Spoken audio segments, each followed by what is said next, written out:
السلام عليكم ورحمة الله وبركاته. الحمد لله وبه نستعين. أشهد أن لا إله إلا الله وحده لا شريك له، وأشهد أن سيدنا محمدا عبده ورسوله، ونصلي ونسلم على هذا النبي الكريم سيد المرسلين وعلى آله وصحبه أجمعين. أما بعد،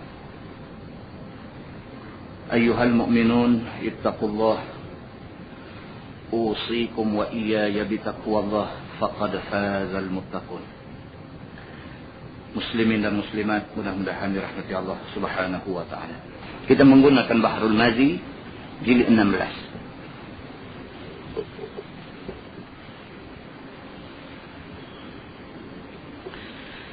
Jilid 16, muka surat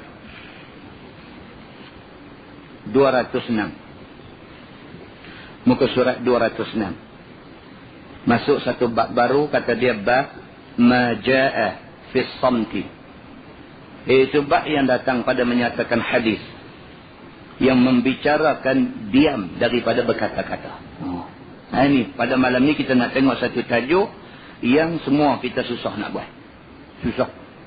Nak jadikan diri kita ni satu orang yang tak banyak bercakap ni susah. Sebab bercakap ni syok. Maka susah nak jadi diam. Susah. Bercakap ni syok. Duduk saja-saja ni tak boleh. Dia gaduh nak bercakap. Sedangkan Islam kata, baik kalau sekiranya kita boleh kontrol diri, jangan cakap banyak sangat. Ketahuilah saudaraku, memberi taufik akan kami dan akan kamu oleh Allah Subhanahu wa taala. Cuba tengok tuan-tuan. Syekh Idris Al-Marbawi, ulama besar yang karang kitab ni, cukup merendah diri. Dia mula bab ni, dia kata apa? Dia kata mudah-mudahan memberi taufik akan kami dan akan kamu oleh Allah Subhanahu wa taala. Mudah-mudahan Allah Subhanahu wa taala bagi taufik dekat kita semua. Dia kata bukan dekat kamu aja, bahkan dekat dia sendiri. Minta Allah bagi petunjuk dekat dia. Sesungguhnya bahaya lidah ni amat besar, dia kata. Tengok, nampak tak? Dia nak tulis bab ni pun dia takut. Pasal apa? Pasal masing-masing kita ada lidah belakang. Lidah bukan kena teks kalau bercakap. Tak ada cukai. Bercakap ni tak ada cukai. Kita naik kereta, kita naik motor atas jalan, kena road tax. Bercakap bukan ada teks. Tak ada teks. Boleh bercakap, tak kena cukai. Maka manusia boleh bercakap suka hati. Dia nak kata kat siapa, dia nak hina siapa, dia nak fitnah siapa, dia nak reka cerita dekat siapa, dia nak musnahkan hidup siapa-siapa, dia nak mengaibkan siapa-siapa, dia nak menjatuhkan maruah siapa-siapa, dia boleh buat. Pasal apa? Pasal dia nak kata apa pun dia tak kena bayar cukai. Cuma di hari akhirat esok dia kena tanggungjawab apa yang dia bercakap masa atas dunia. Oleh kerana benda yang nak tanggungjawab tu lambat lagi, maka manusia tak heran lah ni. Lambat lagi. Manusia tak heranlah ni. Maka Tok Guru yang menulis kitab ni awal-awal dia kata, mudah-mudahan Allah bagi taufik kepada kita semua. Mudah-mudahan Allah tolong kita supaya kita boleh selamat daripada bahaya lidah. Maka tiada jalan untuk lepas daripada bahaya itu, dia kata. Susahlah. Dia kata nak lepas daripada bercakap ni cukup susahlah. Pasal manusia kok mana pun nak bercakap. Dia kata, melainkan dengan diam daripada berkata-kata apa-apa yang tidak baik dan yang ada ditegah oleh syarak. Nak selamat ni, jaga. Jangan sampai kita hidup cakap benda yang Tuhan larang. Jangan sampai kita hidup cakap lucah. Jangan sampai kita hidup telajak maki hamun orang yang tak sepatutnya. Jangan sampai kita sampai hidup telajak menjatuhkan maruah kehormatan dan mencederakan aib, membuka aib orang dan sebagainya. Kalau boleh jaga tu, selamat, dia kata. Maka kerana itulah diam itu dipuji oleh syarak, dia kata. Orang hak korang bercakap ni syarak suka, dia kata. Kita tak suka. Dah. Kita kalau kita pergi rumah orang, kau tu dia buat sengak, dia tak apa nak cakap kita kan. Kita takut tak pergi dah rumah dia ni. Nampak tak kenal kat kita. Kita pergi hukum macam tu. Kan? Kalau kita ada anak seorang berat mulut, kita susah hati betul. Berat mulut, tak bercakap. Kita tanya dia 15 patah, dia jawab sepatah. Kita kata macam mana abang masuk sekolah hari ni? Okey. Banyak tu dia jawab. Kita ingat dia nak cerita lah hari ni budak macam mana ke, dia baru masuk kena bully dengan senior ke. Senang. Macam mana abang masuk sekolah hari ni? Okey ke sekolah tu? Okey. Kita susah hati. Kita cikgu semua masuk mengajar pada hari ni. Kita tanya anak kita. Masuk. Sepatah. Dia pilih jawapan keyword aja. Keyword aja dia bagi kat kita. Dia kata kawan sekelas macam mana? Laki-laki dengan perempuan hak mana ramai? Perempuan. Perempuan. Dia tak ada nak cerita panjang-panjang, nak rendang cakap, tak ada. Kita bila dapat anak macam ni kita susah hati. Duk sembang dengan bini kita kata apa nak jadi budak ni esok, pergi nak minta kerja interview mampu tak lulus. Kita duk baca dia nak interview kerja esok ni. Kan? Padahal dia selamat. Padahal dia selamat. Orang hari ni ditakdirkan Allah dapat anak cacat seorang. Allahu akbar, susah hatilah, tak tahu nak abang. Anak cacat seorang. Macam manalah esok kita mati dulu, kata kat bini ni, esok kita mati dulu, anak ni siapa lah nak jaga. Boleh harapkan abang-abang dia kak dia nak jaga dia. Dik-beradik adakah sanggup nak jaga dia. Kita dah susah hati. Walhal orang yang dilahirkan cacat ni, lebih-lebih lagi cacat mental, dia ni ahli syurga. Dia ahli syurga. Dia tidak mukallaf. Dia tidak ditaklifkan dengan apa-apa hukum. Kerana dia cacat mental. Tak gaduh tak semayang pun tak berdosa. Apa pun tak. Dia lahir semata-mata untuk esok nak jadi ahli syurga. Betul dia tu. Sebenarnya dia tu betul. Tapi kita susah hati ke dia. Nampak tuan-tuan? Persepsi kita dengan pandangan Islam banyak tak sama. Banyak tak sama. Maka Islam lagi sekali pada malam ni, Islam memuji orang yang korang cakap. Begitu. Dia kata dengan dipujinya, dengan dipecutnya ke atasnya, Islam galakkan supaya korang akan bercakap. Bermula dalil yang menunjukkan yang demikian, ialah telah lalu dan lagi akan datang. Telah dikeluarkan oleh Imam At-Tirmizi. Kata dia, An Sufyan bin Abdullah Al-Thaqafi radhiyallahu anhu qala, Qultu ya Rasulullah, Hadithni bi amrin a'tasimu bih. Qala qul Rabbi Allah summa istaqim. Diriwayatkan daripada seorang sahabat Nabi SAW. Nama dia Sufyan bin Abdullah Al-Thaqafi radhiyallahu anhuma. Kata dia telah berkata aku kepada Nabi SAW, kerana minta seperkara yang aku mau pelihara diri aku dengan dia. Maka kata aku, ya Rasulullah, khabarkan kepada aku satu kerja yang boleh aku pelihara diri aku. Dan supaya aku boleh berpegang dengan dia. Dan supaya aku boleh amalkan dia. Ini seorang sahabat Nabi yang bernama Sufyan bin Abdullah As-Saqafi. Dia pergi jumpa Nabi. Dia kata, ya Rasulullah, hadithni bi amrin a'tasimu bih. Bagitahu dekat aku satu benda, yang benda ni aku boleh buat. Bagitahu satu benda kat aku. Kalau kau bagitahu dekat aku satu benda, aku tentu buat benda ni. Dia ni pergi jumpa Nabi, minta Nabi bagi petua dekat dia apa patut dia buat.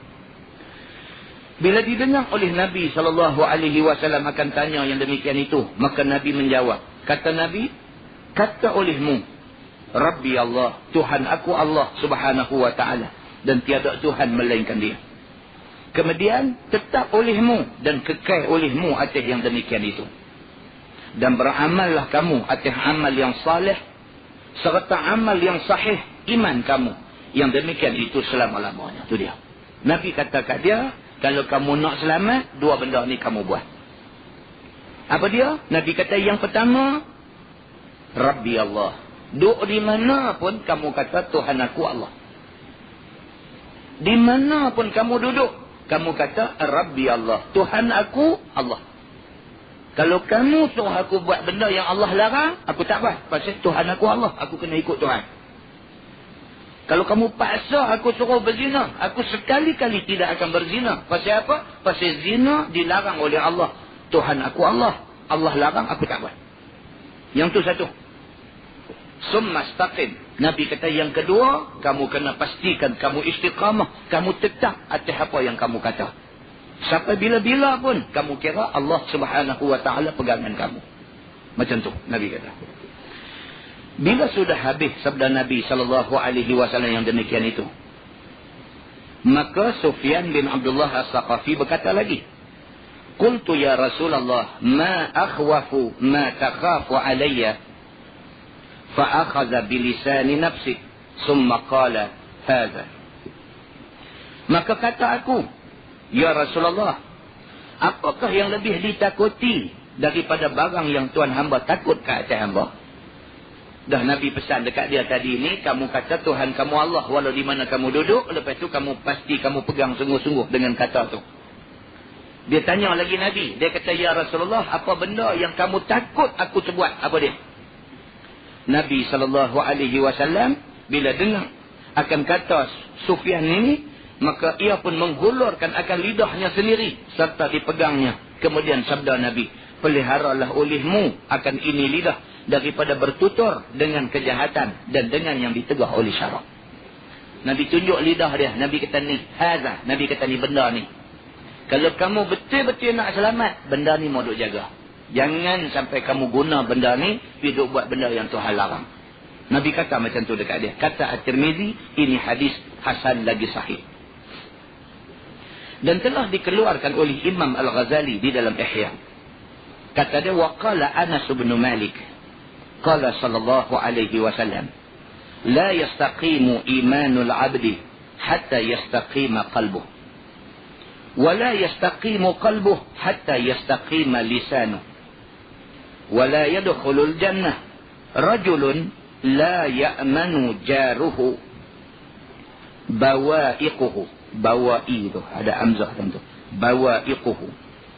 Dan berkata seorang sahabat Nabi SAW, nama dia Anas bin Malik radhiyallahu anhu, telah bersabda Nabi SAW, tidak betul iman seorang hamba itu sehingga betul hatinya. Nabi kata, satu orang tak boleh kata dia beriman selagi mana hati tak betul. Tuan-tuan, hati ni kena betul. Hati kena betul. Kita buat apa pun kena betul. Niat kerana Allah. Semua orang, semua orang. Kalau nak jadi pemimpin pun kerana Allah. Bukan kerana nak glamour. Bukan kerana nak kuasa. Bukan kerana orang nak, kita nak orang hormat kat kita. Bukan kerana apa-apa tak. Tapi kerana Allah. Kerana menjadi pemimpin itu amanah Allah. Maka kita nak jadi pemimpin kerana kita nak tadbir benda yang kita pimpin ini mengikut perintah Allah. Kerana Allah. Benda ni tak boleh cakap. Allah saja yang tahu. Allah saja yang tahu. Satu orang tu buat kerja kerana Allah ke kerana lain. Allah saja yang tahu. Kita pakai tepiah putih, kita pakai serban, kita simpan janggut sekalipun, belum tentu hati kita betul. Allah saja yang tahu. Bukan kita kata orang pakai serban, orang taruh janggut ni tak betul. Tak. Tapi tak semestinya orang yang pasang serban, yang ada janggut ni betul. Tak semestinya. Allah yang tahu. Tidak semestinya orang yang tak pakai kepiah, yang tak ada janggut tu semua tak betul. Tak semestinya macam tu. Allah yang tahu.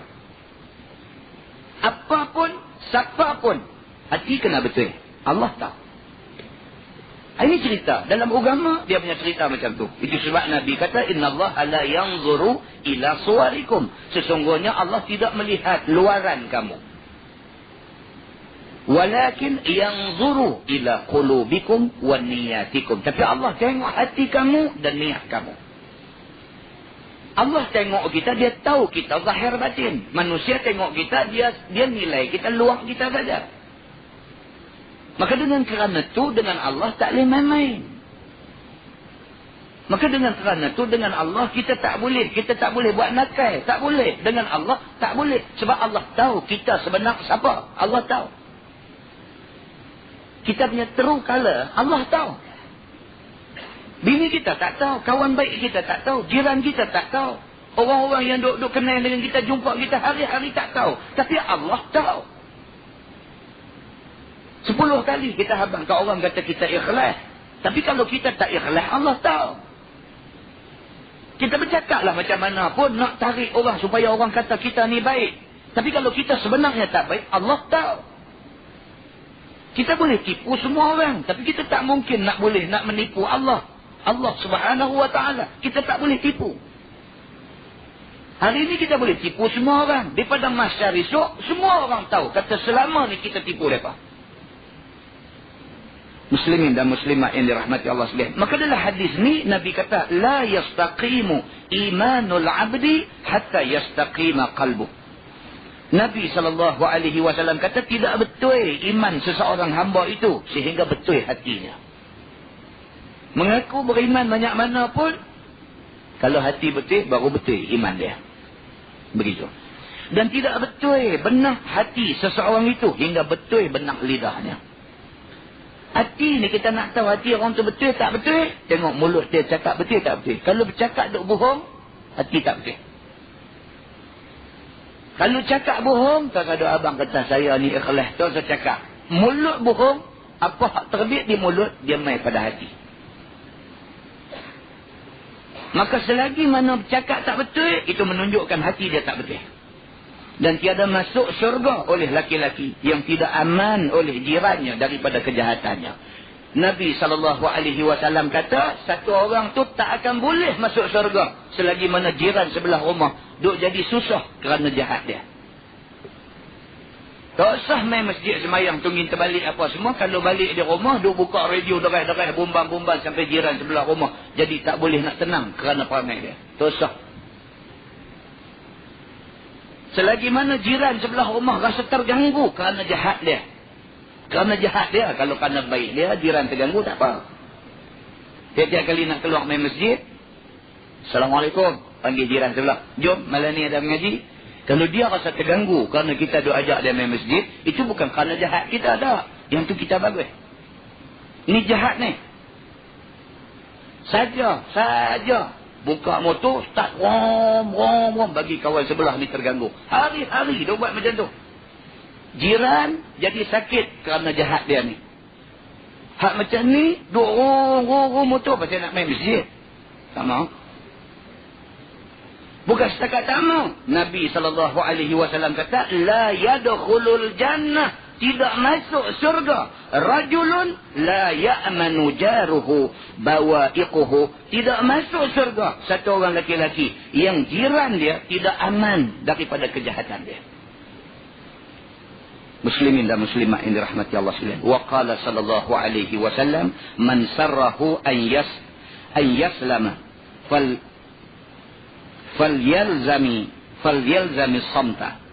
Dan telah bersabda Nabi SAW, barang siapa sukakan dia oleh sejahtera dunia ini daripada kesakitan makhluk dan sejahtera akhirat daripada siksa Tuhan, maka hendaklah lazimkan dirinya diam daripada berkata-kata barang yang tidak dimaksudkan ada faedahnya.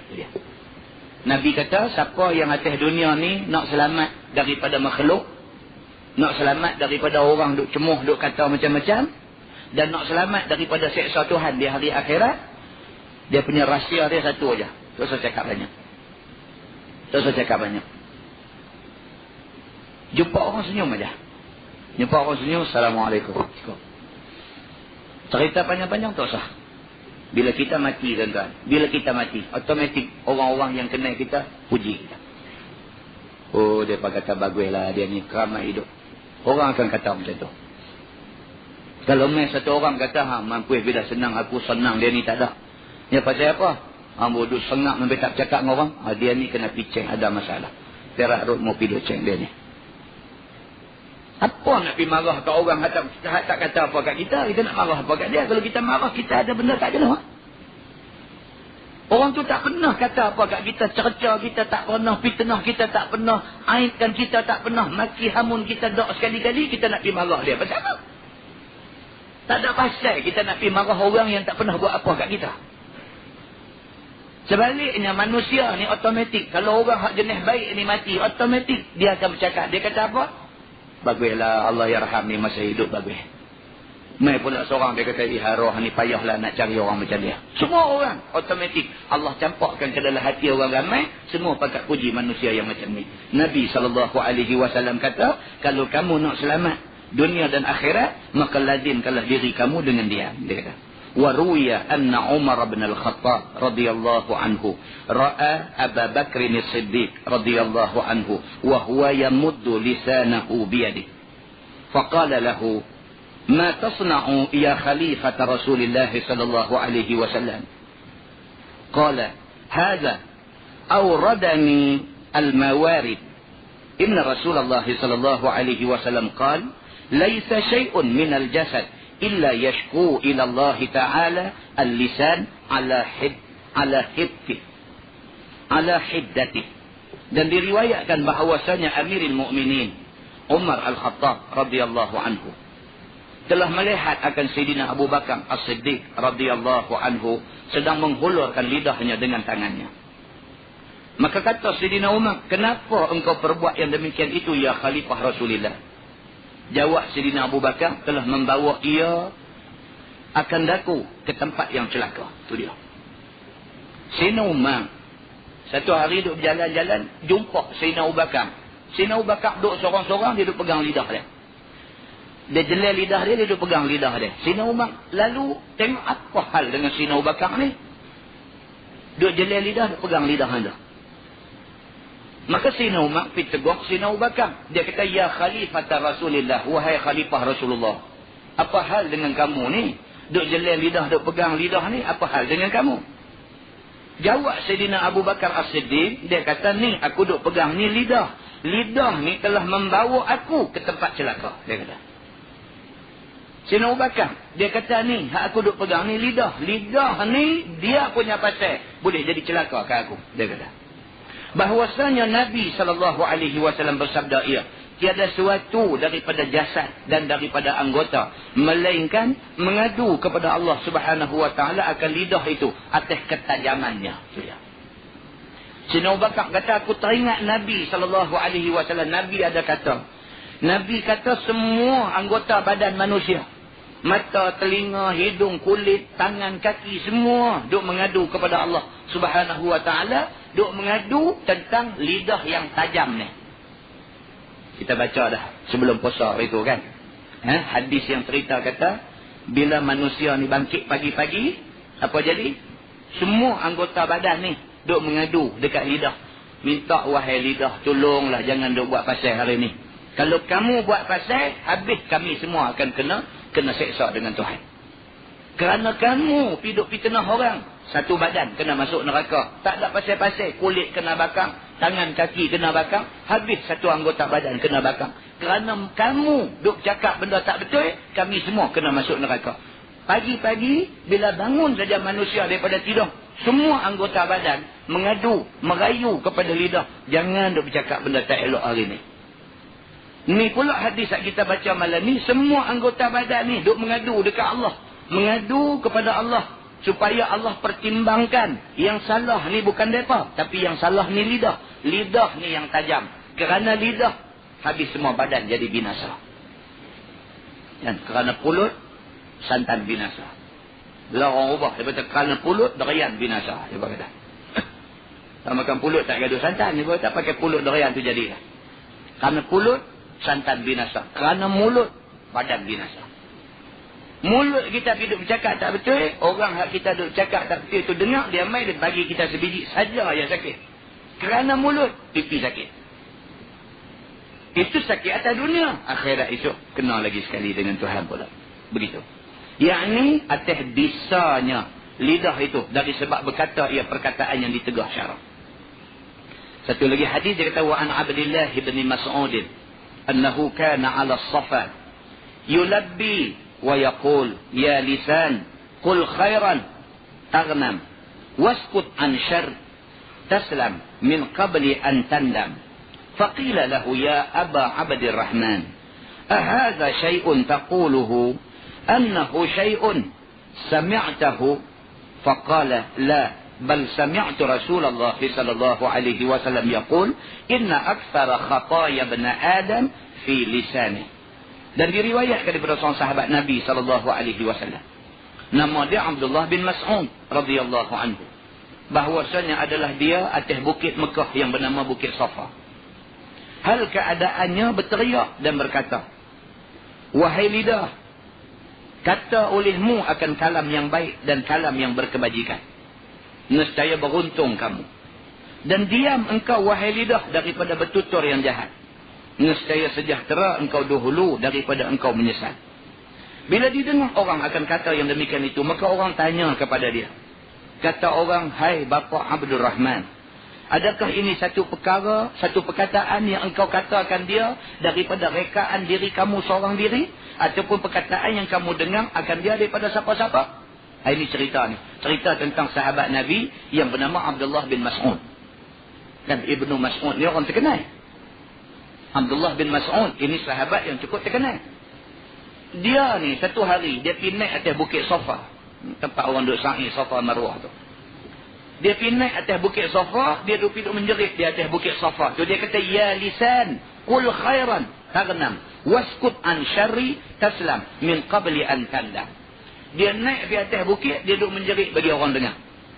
Dia kata, ya lisan, wahai lisan, qul khairan, cakaplah benda yang baik. Jadi macam orang kena histeria tu. Dia pergi naik atas bukit, seorang-seorang dia menjerit. Dia kata, woi lidah. Dia kata, cakap benda baik-baik. Kalau kamu cakap benda baik, kamu juga yang dapat faedah, dapat untung. Waskut an syar. Dia kata, sengah. Kalau tak ada benda nak bercakap, kalau bercakap nak jadi jahat, dia kata lebih baik sengah. Taslam. Kamu akan selamat. Min qabli an tandam. Kalau tidak, lepas ni kamu menyesal. Dia pergi duduk bercakap derah-derah atas bukit macam tu. Duduk menyesal dengan lidah dia ni. Maka jawabnya, tiadalah ia perkataan rekaan. Rekaan daripada aku jua. Bahkan telah aku dengar Nabi SAW bersabda. Bila dia pergi duduk kata lagu tu, orang tanya dia, ni apa pasal ni? Pergi duduk naik atas bukit, duduk menjerit seorang-seorang ni pasal apa? Hang pergi duduk kata, wahai lidah, kalau tak ada apa nak cakap, lebih baik diam. Kalau tidak esok menyesal. Ni hang duk cakap ni, hang reka sendiri ke ada siapa cakap ke hang benda macam ni? Jawab Ibnu Mas'ud, dia kata, dak, bukan aku reka, tapi Nabi SAW ada bersabda bahawa kebanyakan dosa anak Adam itu daripada lidah. Dia kata. Wa qala Ibnu Umar, qala Rasulullah SAW, man kaffa lisanah satarallahu auratah, wa man malaka ghadabah waqahu Allahu azabah, wa man i'tazara ila Allah qubila uzruh. Dan telah berkata seorang sahabat Nabi SAW, nama dia Abdullah bin Umar radhiyallahu anhuma, telah bersabda Nabi SAW, siapa tahan lidahnya daripada bercakap akan keaiban orang-orang Islam, nescaya Tuhan tutup akan aibnya di dalam dunia. Itu dia. Siapa boleh duk pelihara daripada duk cakap aib orang, Allah akan pelihara dia. Orang tak akan cakap aib dia. Entah siapa tak ada aib dalam dunia ni? Kita tanya soalan yang orang kata yang patut tanya. Siapa dia dalam dunia ni tak ada aib? Siapa? Semua orang ada aib. Semua orang ada aib. Ada benda yang tak bagus lah. Cuma orang tahu tak tahu saja.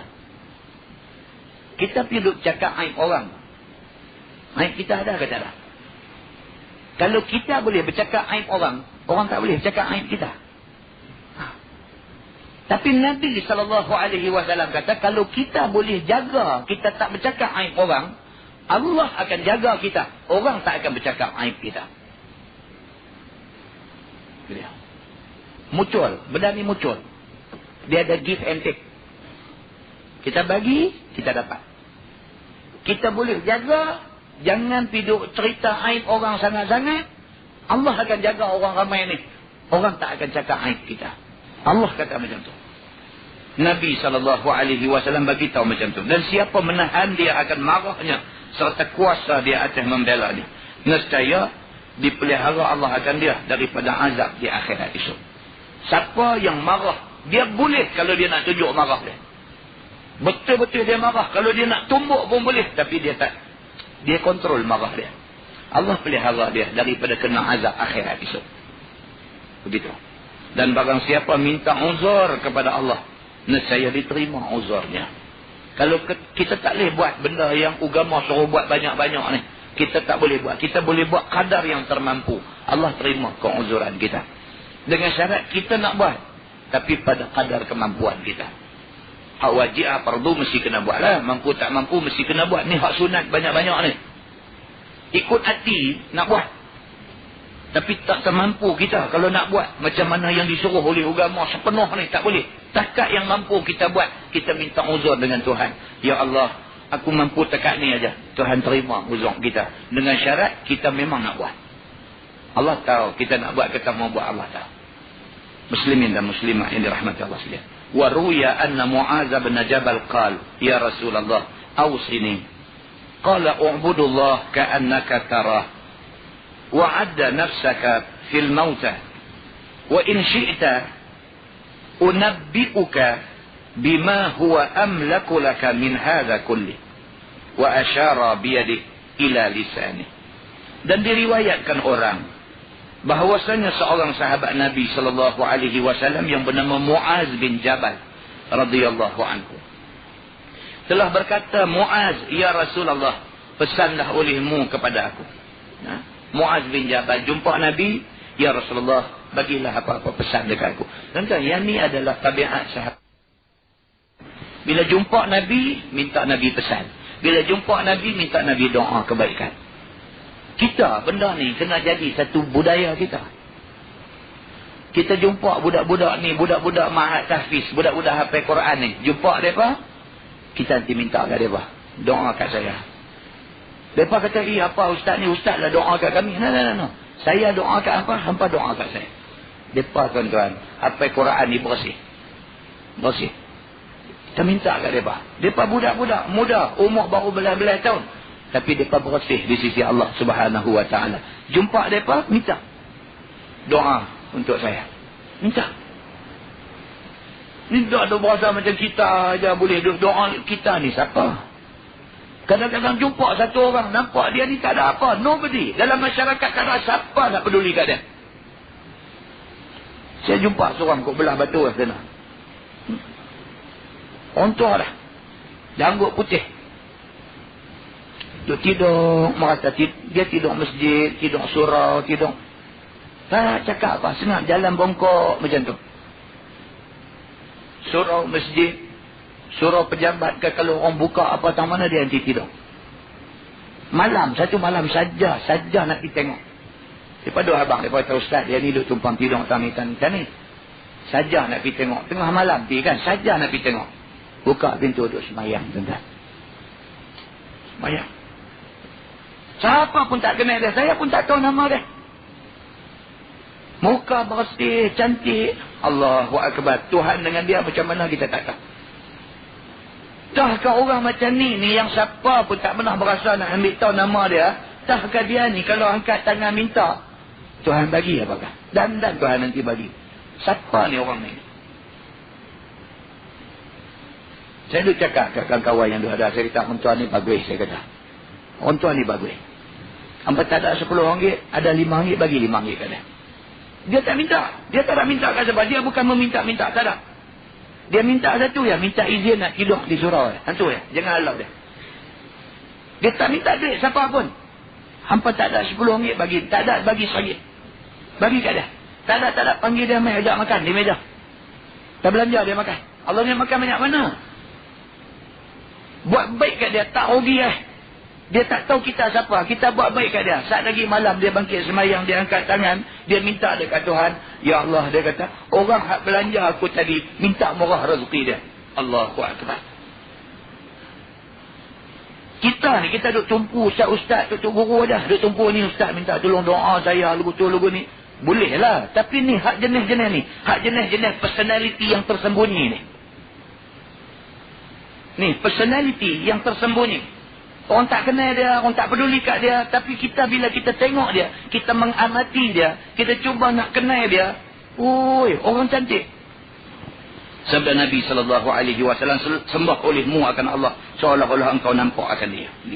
Nabi SAW pesan kepada Mu'az bin Jabal. Dia minta Nabi bagi pesan dekat dia ni. Nabi pesan satu. Nabi kata, u'budullah ka'annaka tarah. Maka hendaklah kamu sembah Allah seolah-olah kamu nampak Allah.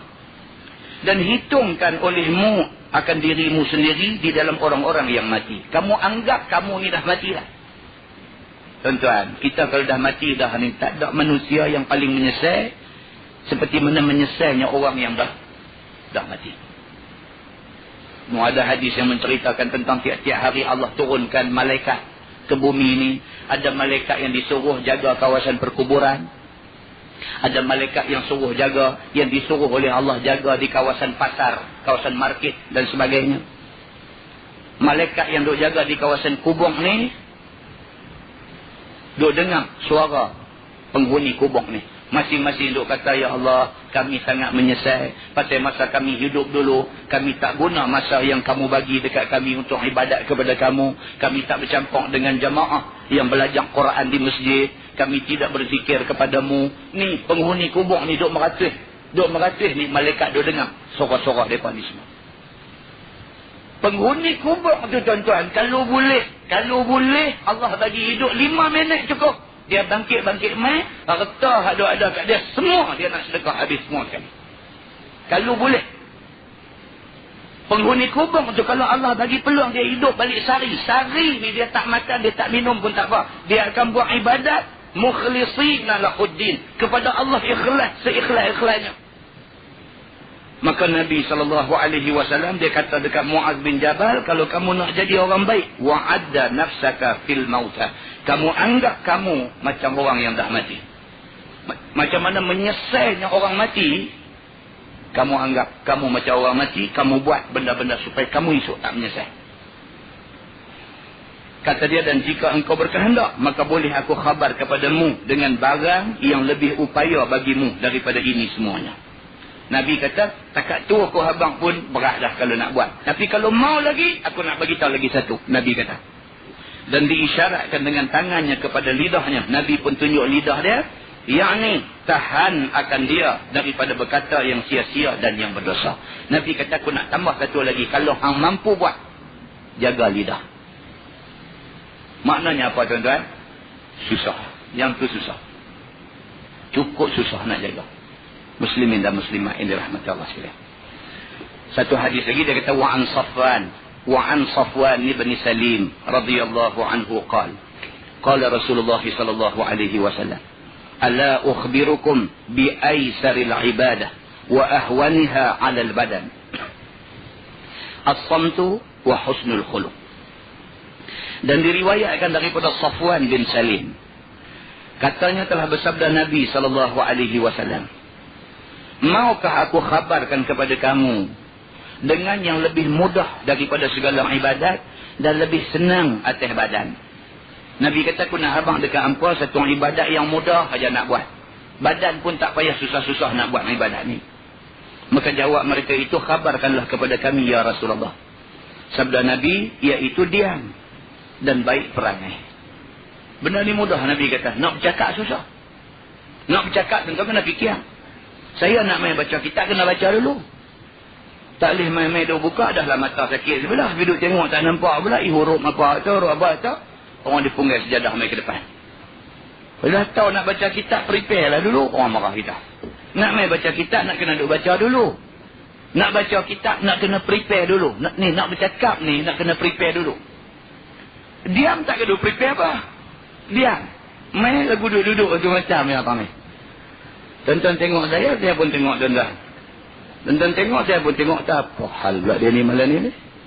Saya tak nak gaduh susah apa, tak gaduh bersedia apa, tak gaduh apa. Kira lagu main tu macam yang duduk-duduk macam tu. Tak ada susah apa. Nabi kata, satu amalan aku nak bagi tahu dekat hampa, senang aja nak buat, cukup senang. Tak gaduh buat apa, diam aja. Tapi susah nak buat, Nabi kata. Kalau boleh buat hal ni, hampa bagus. Nabi kata. Macam tu. Maka jawab mereka itu, khabarkanlah. Nabi kata, iaitu diam dan baik perangai. Perangai jaga bagi baik. Tak usah duk buat kelaku pelik-pelik, bagi apa semua tak usah buat, lagu biasa aja.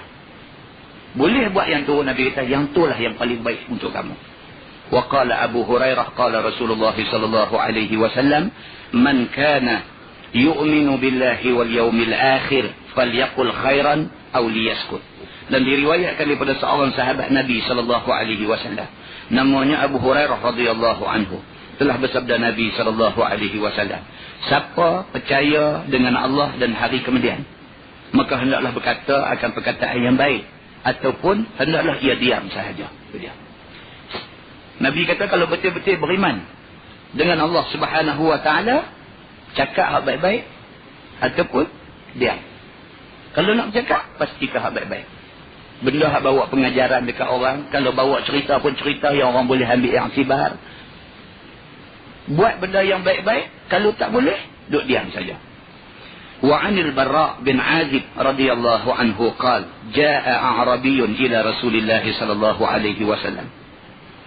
Faqala dulluni 'ala 'amalin yudkhiluni al-jannah.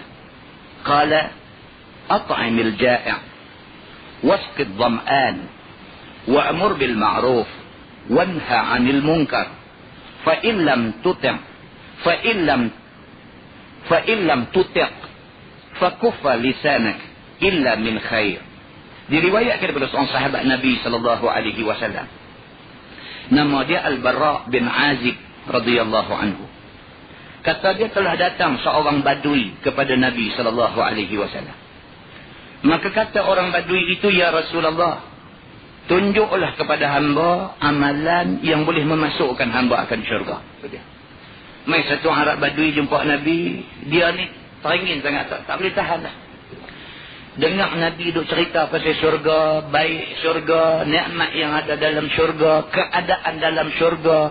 Dia duk dengar cerita pasal syurga ni, dia tak boleh tahan. Dia pergi jumpa Nabi, dia terus kata, ya Rasulullah, ada apa satu amalan yang aku boleh buat supaya aku boleh masuk syurga yang kamu duk cerita baik sangat tadi ni? Maka jawab Nabi SAW, yang pertama, bagi makan olehmu orang lapar. Nabi kata, kalau kamu teringin nak masuk syurga, bagi makan orang lapar. Tuan-tuan, buat kenduri, panggil orang lapar. Kita hari ni tak. Kita kenduri, panggil orang kenyang. Pasal envelope dia baik sikit. Okay? Kadang-kadang hak lapar ni duduk dekat rumah kita aja. Terlupa pagi. Terlupa. Satu, pasal duk ingat kata Allah dekat rumah, kita panggil orang jauh dulu. Satu. Yang kedua, dia ingat kalau panggil dia ni pun tak boleh modal. Ada, tuan-tuan. Ada. Kad pun tak sama, kad. Ada kad. Bunga wangi lagi. Buka pun semerbak bau dah. Ada orang dapat retes sekolah style aja. Kategori kad itu pun sudah menggambarkan betapa tak cantiknya kenduri hari ini. Nampak anda? Kan? Dan kita sendiri pun, kita nampak dalam kereta dia ada kad wangi ada. Satu macam yang buat keluar kad petih pendua. Kat kita kan, kita pun tak apa. Kan? Berasa ya lah di hati. Buat satu kad sudah lah. Kan? Buat dua kad. Hak elok kepada orang yang tertentu. Hak ni kepada orang yang tertentu dia ada. Dia ada. Tak bagus macam tu. Kan? Tak bagus macam tu. Pilih-pilih. Tak bagus macam tu. Kan? Apa salahnya? Panggil ada keliling rumah kita saja. Cukup.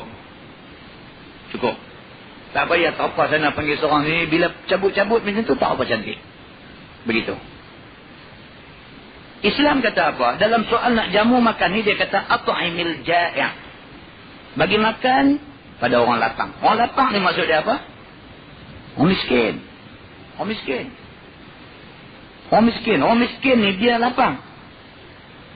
Dia makan pun catu. Saya cerita lama lah. Dulu masa saya duduk kerja sebelah Sembarang Perai Selatan dulu ni kan. Sana ada satu kawasan PPRT. Projek Rakyat Termiskin ni. PPRT ni. Susah kan? Memang susah sungguh. Kita masa tu pula muda lagi. Baru keluar universiti. Pergi kerja. Dia semangat tu. Semangat lain sikit. Pergi cari ni. Pergi buat kawan. Pergi buat baik dengan anak-anak murid sekolah ni. Pergi cari. Tengok siapa nampak dia main sekolah. Nampak pakaian dia. Kita tahu dia orang susah. Tengok kasut dia. Tengok. Kita tahu dia orang susah. Lebih-lebih lagi kita nampak dia susah. Tapi dia rajin belajar. Lebih lagi kita nak tahu keluarga dia macam mana. Bila pergi tengok memang duduk kawasan PPRT. Ni program apa ni rakyat termiskin ni. Pergi tengok rumah pun Pak Sagi tu aja. Dulu punya PPRT. Rumah Pak Sagi aja. Tang tu lah tidur, tang tu lah makan minum, tang tu lah apa pun semua, tang tu lah Pak Sagi tu lah. Mak, ayah, abang, adik semua tidur dalam petak Pak Sagi tu aja. Hak mana rajin sikit, pergi cari buluh kuning. Buat pelantang sikit. Belah ke dapur tu. Buat lantai pelupur buluh ni. Buat pelantang sikit, abang basuh pinggan apa ni lepas pada makan ni. Masak dapur. Kalau ada dapur minyak tu dah cukup bagus lah. Kita pergi tengok macam tu kan. Kena pula Tuhan pun dia nak tunjuk. Sampai-sampai hari tu Allahu Akbar. Makan apa? Anak dia ada 5 orang, 6 orang ni duduk keliling tu. Mak dia buh nasi seorang sepinggan, telur goreng. Anak ada 5, 6 orang, goreng 3 biji je. Potong jorai tu. Potong jorai tu cukup seorang satu je. Makan la ilaha illallah. Sedap. Nampak mereka makan tu sedap. Saya tanya budak ni. Tanya dia. Biasanya makan kangkung tu. Lepas sana belah selatan tu dia banyak parit macam tu. Kangkung dengan toyo, dengan kicap. Kicap ni pun beli sebotol. Campur ayam masak. Nak pergi lambat habis. Cerita orang susah. Campur ayam masak nak pergi lambat habis. Nak ambil color dengan rasa masin aja. Macam yang tuang atas nasi itu. Gue. Pepak dengan kangkung tu lah makan. Seminggu 2 kali buat telur goreng. Telur goreng tu hidangan paling istimewa yang ditunggu-tunggu oleh anak-anak semua. Macam ni tuan-tuan, kalau kita pergi belanja makan, dia tak kata apa dah, ayak mata ya keluar. Ayak mata ya keluar. Dia tak boleh nak cakap dah kat kita ni, ayak mata keluar. Ini orang macam ni tuan-tuan, ada. Saya jumpa satu kawan baru ni. Dan dia lah senang lah. Hidup senang, lenang, kaya-kaya dah lah ni. Mak dia duduk dengan dia. Kak dia ada kak aja 3 orang. Kemudian adik lelaki-lelaki seorang. Kak 3 dengan adik seorang. Kira semua pun kira susah sebenarnya. Duduk kerja dengan dia. Dia ni senang sikit. Dia duduk pergi kerja kat depan ni. Sampai kak dia tu dia ambil duduk satu rumah dengan dia. Dia belah kak dia. Sampai dia dah jadi senang dia nak dia beli rumah. Dia nak suruh kak dia pergi duduk rumah hasil. Kak tak mau pergi. Kak tak mau pisah dengan dia. Dia beli rumah bagi kak dia duduk. Dia bagi belanja tiap-tiap bulan. Tak mau keluar pada rumah tu. Tak mau pisah dengan dia. Sayang kat adik ni. Pasal adik ni duk jaga semua. Mak dia apa semua tu ada. Sembang dengan dia. Sembang. Duk cerita pasal kejayaan dia apa semua. Baru dia cerita. Dia kata, Ustaz, saya nak dapat senang macam ni Ustaz. Saya susah Ustaz. Saya sangat susah. Satu benda yang saya tak boleh lupa. Sampai hari ni dah saya ingat sampai mati saya tak lupa. Ayah memang jenis tak guna. Tinggal mak, tinggal keluarga apa semua. Pergi duduk melingkup apa semua ni ayah ni. Jadi mak ni lah. Pergi kerja kontrak. Dia kata nak bela anak-anak ni sampai sakit. Dan dia pun mengaji tak habis berhenti. Pakai pergi duduk kerja merata tempat macam mana. Kegigihan dia berkat dia jaga mak dia. Allah bagi keluasan rezeki dekat dia. Dia kata satu benda yang saya tak boleh lupa. Sampai hari ni dah saya ingat sampai mati saya tak boleh lupa. Dia kata beberapa kali lah. Dia kata banyak kali sangat lah. Mak masak nasi. Dia kata lepas tu pakai beli toyo aja, joreh dalam periuk nasi tu, gue. Kami ni dia kata 5 beradik duk keliling periuk pakai duk suap. Saya tak boleh lupa. Kita tuan-tuan bila dengar cerita macam ni, kadang-kadang kata karut, betul ke miskin macam tu? Betul kan tuan, ada orang yang pernah melalui miskin yang macam tu. Kita nak cerita orang miskin dalam ni zaman lah ni 2003 ni, tahun 2003 ni ada lagi orang miskin. Tuan-tuan pergi Indonesia pun jumpa dah. Bukan gaduh pergi sampai India tu. Pergi Indonesia pun jumpa dah. Tak ada rumah. Rumah dia bawah titi tu. Bahkan ada di kalangan mereka ni sampai nak dapat bawah titi pun tak dapat. Pakai tidur di koridor saja. Rumah dia kain selimut. Bawah kain selimut tu laki bini tu ada. Bawah kain selimut tu 4 orang anak tu ada. Tunggu bagi malam. Tunggu bagi kedai tutup aja. Kedai tutup aja. Depan kedai tu rumah dia. Hampang selimut gebang besar tu. Dalam tu lah mak dengan ayah dengan anak 3-4 orang duduk dalam kain selimut tu. Itulah rumah dia. Lambat nak cerah esok kena bangkit awal. Sebelum tuan kedai bangkit. Kalau tuan kedai bangkit dulu dia kena pukul.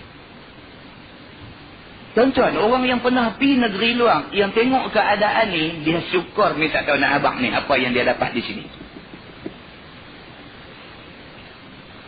Dia syukur tak tahu nak abang ni, apa yang dia dapat lah ni, dia syukur kepada Allah, tak tahu nak abang lah Allah bagi macam ni kat dia. Pergi tengok macam mana, tahun 2003, ada orang yang hidup macam tu. Muslimin dan muslimat yang dirahmati Allah sekalian. Islam suruh kita tengok orang-orang macam ni. Senang-senang, tolong-tolonglah. Takat yang termampu. Takat yang boleh tolong. Tak payah abang kat orang kalau kita tolong orang. Mungkin orang kata dia ni senang seorang. Orang tak tahu. Allah tahu kita tolong siapa. Allah tahu. Cukup dengan Allah tahu. Muslimin dan muslimat yang dirahmati Allah sekalian.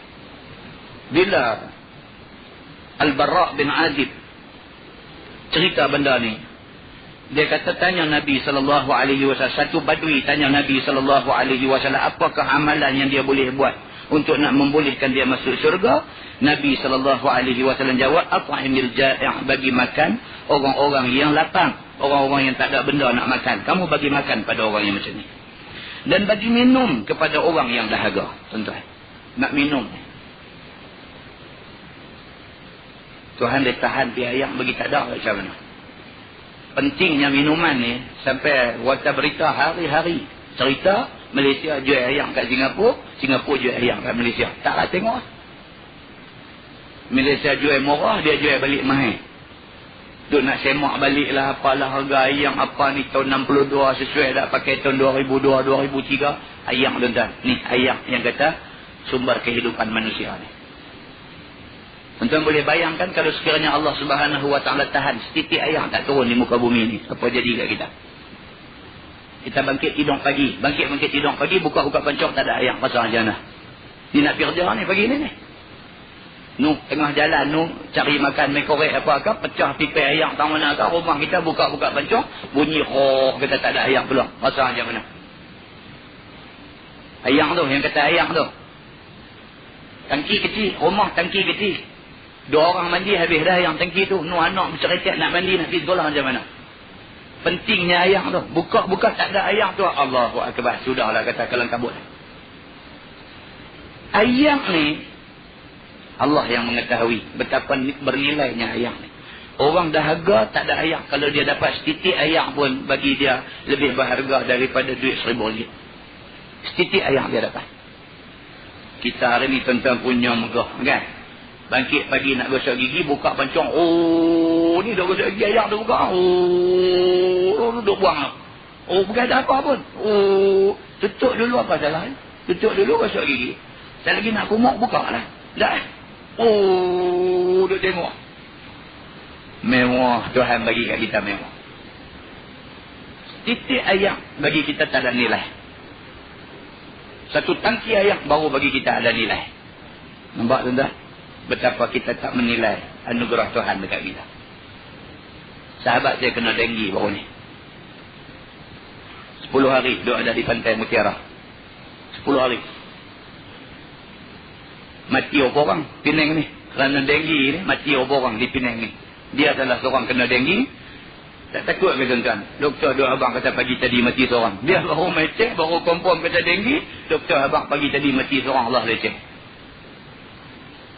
Bila duduk sembang, dia kata apa? Dia kata, yang ni saya Ustaz, saya teringat balik cerita. Dia kata Namrud mati dengan nyamuk dia lah. Bagus juga dia teringat yang tu. Teringat kita kalau tidak, dia kata duduk mengaji, duduk dengar Ustaz duduk terang. Kata Namrud ni Allah hantar nyamuk seekor je mati. Kita duduk ingat mana nyamuk ni dia masuk lubang telinga pergi injek otak pun. Kita duduk fikir macam-macam. Oh, dia kata nyamuk Aedes punya pukulan berapa orang mati, bukan Namrud seorang. Habis anak cucu Namrud, orang yang tak ada kena mengenal dengan Namrud, habis semua. Namrud ke tak apa habislah. Ni anak cucu dia, bukan semua anak cucu Namrud jahat. Mati sekali kerana nyamuk. Baru kita dapat mesej tu, baru kita dapat rupa-rupanya nyamuk tu boleh menyebabkan 1000 orang mati. Nyamuk saja, bukan cerita denggi. Ni dengan malaria, dengan apa semua ni nyamuk punya cerita. Kalau dulu di belah sebarang perai sana tu kawasan Pasir Gebu. Tu dia kaki seorang-seorang. Untut. Pasal apa? Nyamuk tiruk. Sekok nyamuk. Macam mana bala bencana boleh main kepada masyarakat manusia. Setitik ayam. Macam mana nikmat kepada sesetengah manusia. Muslimin dan muslimat yang dirahmati Allah sekalian. Kita bagi minum pada orang dahaga Allah. Tuan-tuan boleh bayangkan berapa banyak pahala yang Allah akan bagi kepada engineer yang bertanggungjawab membina empangan. Dia bertanggungjawab design buat empangan ni. Yang empangan itu boleh empang ayam untuk diguna oleh satu negeri punya penduduk. Kalau satu orang turun pergi dalam nu, cedok ayak naik bagi anjing sekong minum ayak tu pun, dia boleh dijamin oleh Allah Subhanahu Wa Taala dapat keampunan Allah dan dapat syurga. Tuan-tuan boleh bayang tak satu anak kita jadi engineer, dia terlibat di dalam membina empangan. Yang empangan itu boleh supply ayak kepada penduduk satu negeri. Kalau dia buat tu kerana Allah, pahala yang Allah bagi dekat dia tak tahu nak buat mana-mana. Muslimin dan muslimat yang dirahmati Allah sekalian. Dan suruh olehmu dengan berbuat baik. Sentiasa bercakap suruh orang buat baik. Jangan sekali-kali kita ni jadi batu api, tu suruh orang jadi rosak. Kita ni jadi ejen yang membawa kebaikan dalam masyarakat. Kalau nampak orang nak bermusuh, nasihat suruh baik. Kalau nampak orang nak bergaduh, kita damaikan. Kita ni disuruh oleh Islam bercakap benda baik, benda yang nak boleh orang bagi jadi elok. Bukan kita jadi batu api merosak masyarakat. Begitu. Dan tegah olehmu daripada mengerjakan yang jahat. Jangan duk buat benda-benda dosa, benda-benda jahat, jangan duk buat. Maka jika tiada kuasa engkau daripada segala yang tersebut itu, maka tegah olehmu akan lidahmu daripada berkata-kata, melainkan berkata-kata yang baik-baik. Kalau tak boleh nak buat, bagi makan orang lapang pun tak boleh, bagi minum orang dahaga pun tak boleh, semua tak boleh nak buat. Kalau tak boleh buat apa, duk diam sudah. Nabi kata, cukup bagi kamu. Jangan kamu sedekah tak ada, apa ibadat apa pun tak ada, mulut pula jahat, hidup rosak masyarakat. Kamu tanggung akibat di depan Allah Subhanahu Wa Taala. Wallahu a'lam. Lepas ini kita masuk bab ma jaa fi kasratil kalam. Itu bab yang datang pada membicarakan banyak cakap. Wallahu a'lam. Yang baik itu daripada Allah, yang tak baik itu silap. Kita tangguh dengan tasbih kafarah dan surah Al-Asr.